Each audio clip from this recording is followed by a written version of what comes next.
ہم سب اس کے پیچھے پیچھے اس خلا میں داخل ہو گئے۔ دوسری جانب نکلتے ہی میں نے اپنے آپ کو ایک کمرے میں پایا۔ اس مکان کا دروازہ دوسری گلی میں کھلتا ہے، لیکن تم لوگ دروازے کی سمت سے جانے کی کوشش نہ کرنا۔ ادھر والے دروازے پر کرایہ کے لیے خالی ہے کا بورڈ لٹک رہا ہے۔ سہیل نے کہا، آخر اتنی رازداری کی ضرورت کیا ہے؟ ہمیں اب کس سے خطرہ ہے؟ میں نے پوچھا، تم شاید بھول رہے ہو کہ تم لوگوں کو نکال لے جانے کی کوشش میں ایک کار والا میرے ہاتھوں مارا گیا ہے۔ وہ شیر خان کا آدمی تھا۔ اس نے جیل سے نکالنے کے لیے منصوبہ سازی کی تھی، جسے میں نے ناکام بنا دیا۔ سہیل نے مسکراتے ہوئے کہا، تو کیا تمہارا تعلق پولیس سے ہے؟ شگفتہ نے گھبرا کر پوچھا۔ نہیں، اگر میرا تعلق پولیس سے ہوتا تو میں تم لوگوں کو بچانے کے لیے پولیس والوں پر فائر کیوں کرتا؟ اس نے مسکرا کر کہا، لیکن تم کون ہو؟ آصفہ نے جلا کر پوچھا۔ صبر محترمہ شاداں، صبر۔ سہیل کے ہونٹوں پر پراسرار مسکراہٹ ناچ اٹھی۔ آصفہ اچھل پڑی۔ وہ پھٹی پھٹی آنکھوں سے اسے دیکھنے لگی۔ مجھے اس طرح کیوں دیکھ رہی ہو؟ کیا میں نے غلط نام لیا ہے؟ پھر وہ صادقہ کی جانب مڑ کر بولا، حوراں، تم اپنی سہیلی کو سمجھاؤ کہ میں اس کا دوست ہوں، دشمن نہیں۔ صادقہ بھی چونک گئی۔ اس کی کیفیت بھی آصفہ کی جیسی تھی۔ سہیل نے اس کی جانب تو توجہ نہیں دی اور جمیلہ کی طرف دیکھتے ہوئے بولا، میں پولیس کی گاڑی کو ٹھکانے لگا کر ابھی آیا، اور وہاں جموں تم انہیں سنبھالے رکھنا، واپسی میں تمہارے ایک اور ساتھی کو بھی لانا ہے۔ جمیلہ بھی اپنا نام سنتے ہی اچھل پڑی، لیکن سہیل نے توجہ نہ دی اور الماری کے راستے گزرتا ہوا دوسری جانب نکل گیا۔ الماری کا دروازہ بند کر گیا۔ کمرے میں گہری خاموشی چھائی ہوئی تھی۔ ہم سب حیران و پریشان سے کھڑے تھے۔ ان لڑکیوں کے ناموں نے مجھے بھی الجھن میں ڈال دیا تھا۔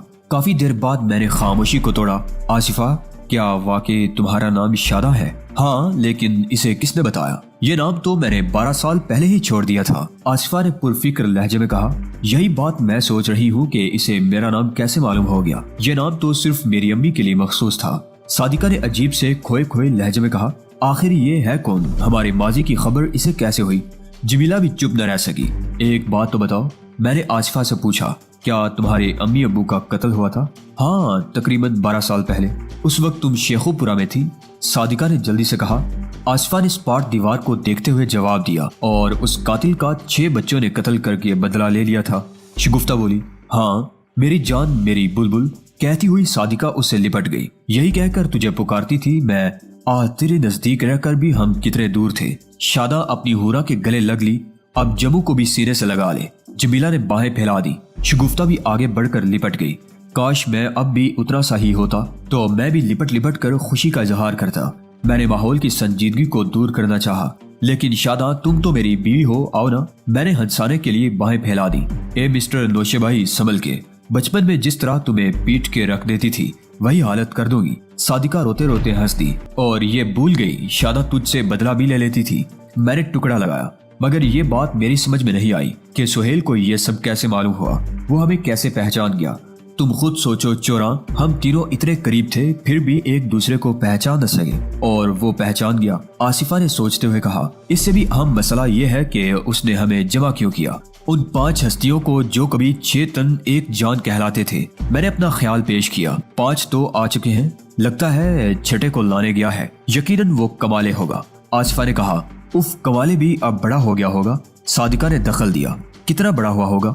اتنا بڑا کہ تو شادی کر سکے۔ شگفتہ نے چٹکی لی، میں اب تک نہیں بولی ہوں، کمالے کیسے تجھ پر مرتا تھا، ذرا سا تو نظروں سے دور ہو جاتی تو وہ بے چین ہو جاتا تھا۔ اتنے دنوں بعد ہم اکٹھے ہوئے ہیں تو مجھے وہ خوفناک رات یاد آنے لگی ہے۔ آصفہ نے سر جھکا کر کہا، مجھے ایسا لگ رہا ہے کہ ہم سب ایک جگہ جمع ہیں، پلاننگ بنا رہے ہیں، ابو امی کے قاتل سے بدلہ لینے کے لیے بے چین ہیں۔ میں نے دخل دیا تاکہ اسے ماں باپ کی یاد سے چھٹکارا مل جائے، ذہن کا رخ بدل جائے۔ شاداں، تمہیں یاد ہے کتنی جامع پلاننگ تھی؟ واقعی شاداں کی عقل کو داد دینا ہوگا۔ اس نے کس چالاکی سے قصاص لے لیا تھا، جان کے بدلے جان۔ عقل کے معاملے میں تو واقعی یہ سب سے آگے رہی ہے۔ شگفتہ بولی، جب اس نے لوہے کے تار منگوائے تھے تو میں تھانے میں پڑے 2 بنڈل اٹھا لائی تھی، جسے تم نے پورے کمرے میں بچھا دیا تھا۔ اس کا مخاطب میں تھا۔ پھر تم نے اس کے سرے کو کمال چابک دستی سے بجلی کے سرکٹ میں پھنسا دیا تھا، اور میں نے پیپر ویٹ مار کر بلب توڑ دیا تھا۔ اندھیرے میں جیسے ہی وہ کمرے میں داخل ہوا تو تم نے مین سوئچ آن کر دیا تھا۔ مر کر اس کمینے کی لاش کیسی بھیانک ہو گئی تھی۔ جمیلہ بولی، میں تو دیکھ کر ہی ڈر گئی تھی۔ ان باتوں کو چھوڑو، یہ بتاؤ اتنے سارے دن کہاں گزارے، کیسے گزارے؟ میں نے آصفہ سے پوچھا۔ کیسے گزارے؟ اس نے میرے چہرے پر نگاہیں جماتے ہوئے کہا، سن سکو گے میری المناک داستان، مردوں کے ظلم کا قصہ، میرے گٹ گٹ کر جینے کی روداد، وہ رک کر مسکرائی۔ اس کی ہنسی میں طنز کی چبن تھی۔ وہ طنزیہ انداز میں بولنے لگی، ابو امی کے قتل ہو جانے سے میں بے سہارا ہو گئی تھی۔ میرے سر پر دستے شفقت پھیرنے کے لیے خالہ آگے بڑھی۔ انہوں نے گود پھیلا دی۔ میں ان کی سونی گود کو سجانے کے لیے ان کے گھر چلی آئی۔ خالہ کی عمر زیادہ نہ تھی، وہ امی سے 5 سال چھوٹی تھی، لیکن ان کی گود سونی تھی۔ ان کی گود خود خالو نے سونی کی تھی۔ کسی بات پر وہ بفر اٹھے تھے اور غصے میں لا چلا دی تھی۔ ان دنوں خالہ بھی پورے دنوں سے تھی۔ ان کی جان پر بنائی۔ ڈاکٹروں کی کوشش سے ان کی جان تو بچ گئی، مگر وہ ہمیشہ کے لیے بانجھ ہو گئی۔ غلطی خالو کی تھی، لیکن وہ مرد تھے، اپنی غلطی کیوں مانتے؟ سارا الزام خالہ پر ڈال کر دوسری شادی کے لیے کمر باندھنے لگے۔ عورت دکھ سہ لیتی ہے، بھوکے رہ لیتی ہے، مگر سوتن کو برداشت نہیں کرتی ہے۔ سوتن کے ڈر سے ہی خالہ مجھے لے کر آئی تھی۔ میرے ددیال میں کوئی قریبی رشتہ دار نہ تھا، اس لیے خالو بھی مطمئن ہو گئے۔ زندگی آرام سے گزرنے لگی، لیکن وہ سانس لینے کے لیے رکی اور پھر غمزدہ لہجے میں بولی، لیکن قسمت کو یہ بات پسند نہ آئی۔ ایک روز خالو آفس سے لوٹ رہے تھے کہ سامنے سے آتا ہوا گھوڑا بڑک گیا۔ ٹانگا ان سے ٹکرا گیا اور وہ گر پڑے۔ سواری بھرا تانگا ان کی کمر پر چڑھ گیا۔ وہ وہیں چٹ پٹ ہو گئے۔ ان کی موت نے قیامت برپا کر دی۔ کوئی پرسانے حال نہ تھا۔ ایسے وقت میں خالو کے ایک دوست کام آئے۔ وہ برابر آ کر نقد رقم دے جاتے۔ یہ تو بہت بعد میں معلوم ہوا کہ اپنی مردانہ فطرت سے مجبور ہو کر ایسا کر رہے تھے۔ تبھی تو میں مردوں سے نفرت کرتی ہوں۔ آصفہ نے نفرت سے زمین پر تھوک دیا۔ جانتے ہو کچھ ہی دنوں بعد انہوں نے امداد کا تاوان وصول کرنا شروع کر دیا۔ خالہ عورت تھی، عورت جو صدیوں سے محکوم ہے، وہ لوٹنے لگی۔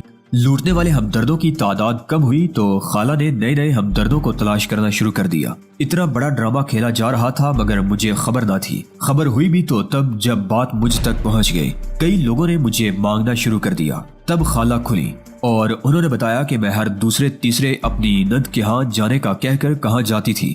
انہوں نے اس نئی مصیبت کا حل تلاش کر لیا۔ وہ مجھے لے کر گجرانوالہ چلی آئی۔ وہاں ان کا دیور تھا۔ انہوں نے مجبوری میں میرا ہاتھ ان کے ہاتھ میں دے دیا۔ وہ مجھ سے کم 20 سال بڑا تھا۔ اس عمر میں بھی میں نے عزت کی زندگی پانے کے لیے اسے قبول کر لیا۔ تقریباً 6 ماہ تک میں نے اس کی اور اس کی بیوی کی خدمت کی، لیکن وہ کم بخت بدماش نکلا۔ میری ایک چھوٹی سی غلطی پر مجھے روئی کی طرح دنک دیتا۔ ایک دن صرف اتنی سی بات کہ بس سالن میں نمک تیز ہو گیا تھا، اس نے سالن کا بڑا پیالہ میرے منہ پر پھینک دیا۔ یہ دیکھو نشان۔ آصفہ کی پیشانی پر زخم کا نشان تھا۔ اس پر انگلی پھیرتے ہوئے بولی، اسی جگہ پیالہ ٹکرایا تھا، ٹوٹ کر گر گیا تھا۔ مجھے بھی غصہ آ گیا۔ عورت تھی، اس لیے جوابی حملہ تو کر نہیں سکتی تھی۔ دل کی بڑاس الفاظ میں نکالی۔ مجھے جواب دیتے دیکھ کر وہ آپے سے باہر ہو گیا اور چیختے ہوئے بولا، جا، میں نے تجھے طلاق دی، طلاق طلاق طلاق۔ اور میں مرد کی اس قوت سے ہار گئی۔ کلک ایسا ٹیکا لگا کر لاہور لوٹ آئی۔ خالہ نے سنا تو سر پیٹ لیا، لیکن اب کر بھی کیا سکتی تھی؟ مجھے اپنے راستے پر چلا نہیں سکتی تھی، اس لیے سب سے چھپا کر رکھنے لگی۔ انہی دنوں میرے پڑوسی فہد کی نظر مجھ پر ٹھہر گئی۔ وہ دیوانہ بن کر پروانے کی طرح میرے گرد چکر لگانے لگا۔ عورت تو ہمیشہ سے ہی مرد کی جھوٹی باتوں پر یقین کرتی آئی ہے۔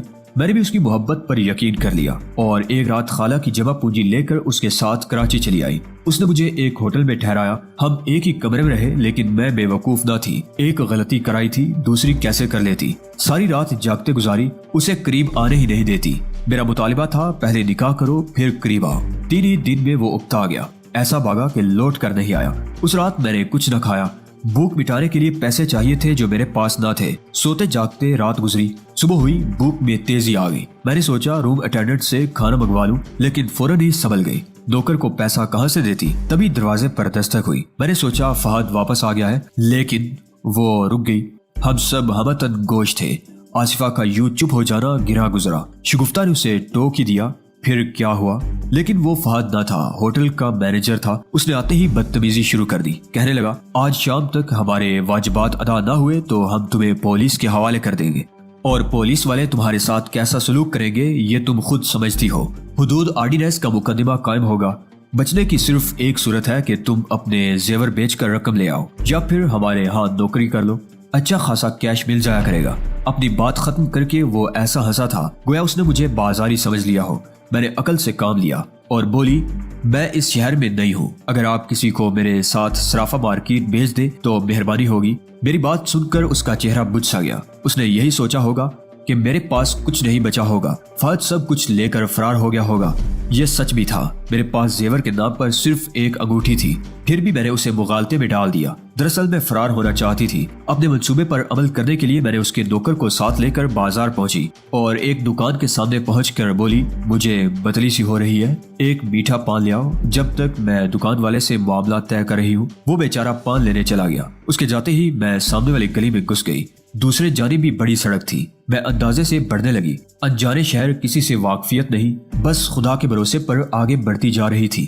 چلتے چلتے جب تھک گئی تو ایک گھر کے سامنے بیٹھ کر سستانے لگی۔ وہاں بیٹھے زیادہ دیر نہ ہوئی تھی کہ دیکھا کہ ایک بڑے میاں لاٹھی ٹیکتے ہوئے آ رہے ہیں۔ ابھی وہ مجھ سے 10-12 قدم دور تھے کہ لڑکھڑا کر گر پڑے۔ انہیں گرتے دیکھ کر میں اٹھ کر دوڑی اور انہیں سہارا دے کر اٹھانے لگی۔ کہاں جائیں گے؟ میں نے پوچھا۔ وہ کراتے ہوئے بولے، سامنے والا میرا مکان ہے، اگر پہنچا دو تو بڑی مہربانی ہوگی۔ میں انہیں سہارا دے کر لے چلی۔ وہ ایک بڑا سا بنگلہ تھا، باہر سے ہی عمارت ٹپک رہی تھی۔ اندر جاتے ہی تصدیق ہو گئی، ہر سامان قیمتی تھا۔ آصفہ پھر رک گئی۔ اس نے پانی مانگا۔ وہ گھر ہم سب کے لیے نیا تھا، مگر آصفہ کی کہانی نے ہمیں اس طرح محصور کر لیا تھا کہ ہر ایک یہ بات بھول گیا۔ جمیلہ فوراً کھڑی ہو گئی تھی۔ وہ دروازے کی جانب بڑھتے بڑھتے رک گئی اور مڑ کر بولی، میں بھی کیسی بدھو ہوں، پانی لانے چل دی، جبکہ یہ بھی پتا نہیں کہ پانی کہاں سے ملے گا۔ میں نے بے خیالی میں کہہ دیا، کچن میں، اور کہاں، دیکھتی ہوں شاید مل جائے۔ وہ بڑھتی چلی گئی اور جب لوٹی تو اس کے ہاتھ میں پانی کا گلاس تھا۔ اسے بڑھاتے ہوئے بولی، کچن میں فریج ہے اور اس میں کھانے کی اشیاء، اگر کہو تو کچھ لے آؤں۔ نہیں بھئی، ہمیں کہانی سننے دو، میں نے کہا۔ تب تک آصفہ پانی پی چکی تھی۔ اس نے ہونٹ پوچھتے ہوئے کہا، میں ان سامانوں کو دیکھ رہی تھی کہ ایک بڑی بی کمرے میں داخل ہوئی۔ انہوں نے ہانپتے ہوئے بڑے میاں کو دیکھا، پھر میری جانب دیکھتے ہوئے بولی، بیٹی یہ کہاں مل گئے تھے؟ میں نے جواب دیا، چلتے چلتے گر گئے تھے، میں سہارا دے کر لے آئی۔ وہ بولی، میں نے کتنی بار منع کیا باہر نہ جایا کریں، مگر سنتے ہی نہیں۔ ہر روز پوسٹ آفس پہنچ جاتے ہیں کہ بیٹے کا خط آیا ہوگا۔ میں نے پوچھا، بیٹا کسی دوسرے شہر میں رہتا ہے؟ وہ بولی، دوسرے شہر نہیں، دوسرے ملک میں۔ بڑا بیٹا امریکہ پڑھنے گیا تھا، وہی کا ہو رہا، دوسرا گیا وہ بھی وہی رہ گیا، تیسرا بیٹا سفارتی عملے میں شامل ہے، کبھی اس ملک تو کبھی اس ملک۔ بیٹیاں اپنے اپنے گھر کی ہو چکی ہیں۔ 7 بچے تھے، بڑھاپے میں ایک بھی ساتھ دینے کے لیے پاس نہیں ہے۔ اس بیچارے کی داستان نے مجھے بھی غم زدہ کر دیا، لیکن حوصلہ بھی ملا کہ ایک تم ہی نہیں بے سہارا غم کے مارے اور بھی ہے۔ ہر ایک اپنے سر پر غموں کا بوجھ اٹھائے ہوئے ہے۔ ابھی میں خیالوں میں ڈوبی ہوئی تھی کہ بڑی بی نے پوچھا، بیٹی تم کہاں رہتی ہو؟ کچھ دکھ اور کچھ عقل مندی کا تقاضا۔ میری آنکھیں بھر آئیں، میں آپ دیدہ ہو گئی اور سسکتے ہوئے بولی کہ میرے ماں باپ مر چکے ہیں، ایک چچا ہے، وہ میری شادی ایک بوڑھے سے کروانا چاہتا ہے، اسی لیے گھر سے بھاگ آئی ہوں۔ وہ بولی، بیٹی لڑکیوں کو گھر نہیں چھوڑنا چاہیے، گھر صرف 4 دیواری کا نام نہیں، ایک حفاظتی قلعے کا نام ہے۔ وہاں صرف اینٹ پتھر کے ستون ہی نہیں ہوتے، سہارا دینے کے لیے اپنوں کے بازو بھی ہوتے ہیں۔ پھر وہ رک کر کچھ سوچنے لگی۔ کافی دیر بعد وہ بولی، اگر تم چاہو تو ہمارے ساتھ رہ سکتی ہو، یہاں تمہیں کوئی تکلیف نہیں ہوگی، انہیں پینشن ملتی ہے، اسی سے گھر چلتا ہے۔ جب کسی بیٹے کو ماں باپ کی یاد آ جاتی ہے تو کچھ بیچ دیتے ہیں، جہاں 2 آدمی وہاں ایک اور صحیح، اندھا کیا چاہے 2 آنکھیں۔ میں فوراً راضی ہو گئی۔ اسی گھر میں آج تک رہ رہی ہوں۔ بڑی بی کا انتقال ہو چکا ہے، بڑے میاں لبے گور ہیں، ان کی خدمت نوکروں کے ذمہ ہے، میں تو صرف عیش کرتی ہوں۔ ہاں، جب ان کا کوئی بیٹا یا بیٹی آ جاتی ہے تو تھوڑی سی تکلیف ہو جاتی ہے، کچھ دنوں کے لیے مجھ سے حکومت چھن جاتی ہے۔ آصفہ نے اپنی کہانی ختم کر کے میری جانب دیکھا، لیکن تم نے یہ نہیں بتایا کہ صادقہ اور نجمہ کہاں ملی؟ میں نے پوچھا۔ ایک دن میں بازار سے لوٹ رہی تھی، دیکھا کہ بس سٹاپ پر مجمع لگا ہے، لوگ دائرے کی شکل میں کھڑے ہیں اور کسی لڑکی کی آواز ابھر رہی ہے۔ تجسس سے میں مجمع کے نزدیک پہنچی تھی، تبھی مجمع پھٹا اور ایک نوجوان تیزی سے نکل کر بھاگا۔ اس کے پیچھے پیچھے ایک لڑکی تھی، لڑکی کے ہاتھوں میں چپل تھی۔ میں سمجھ گئی کہ وہ اس نوجوان کی خاطر مدارت کر رہی تھی۔ تبھی میں نے آگے بڑھ کر لڑکی سے پوچھا، کیا ہوا تھا؟ ہوتا کیا، مجھے اکیلی سمجھ کر چھیڑ رہا تھا۔ بہت خوب، اس سڑک چھاپ مجنوں کی پٹائی کرنا ثواب ہے۔ میں نے کہا ہی تھا کہ ویگن آ گئی، وہ بھی اسی ویگن میں چڑھی، راستے میں ہی اس سے دوستی ہو گئی۔ وہ لڑکی کوئی اور نہیں، یہی آفت کی پرخالہ صادقہ عرف ہورا تھی۔ کیوں بھئی ہورا، تم کراچی کیسے پہنچی؟ میں نے سوال کیا۔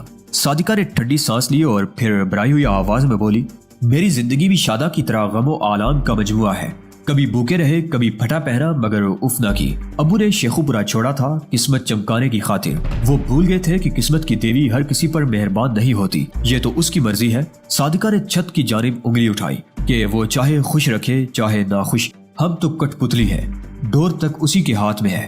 یہی وجہ ہے کہ بغاوت میری فطرت میں رچتی بستی جا رہی ہے۔ میں جب بھی اکیلی ہوتی ہوں یہی سوچتی ہوں، وہ نیلی چھتری والا ایسا کیوں سوچتا ہے، کیوں مصائب کا طوفان اٹھاتا ہے، کیوں سانپ بن کر ڈستا ہے۔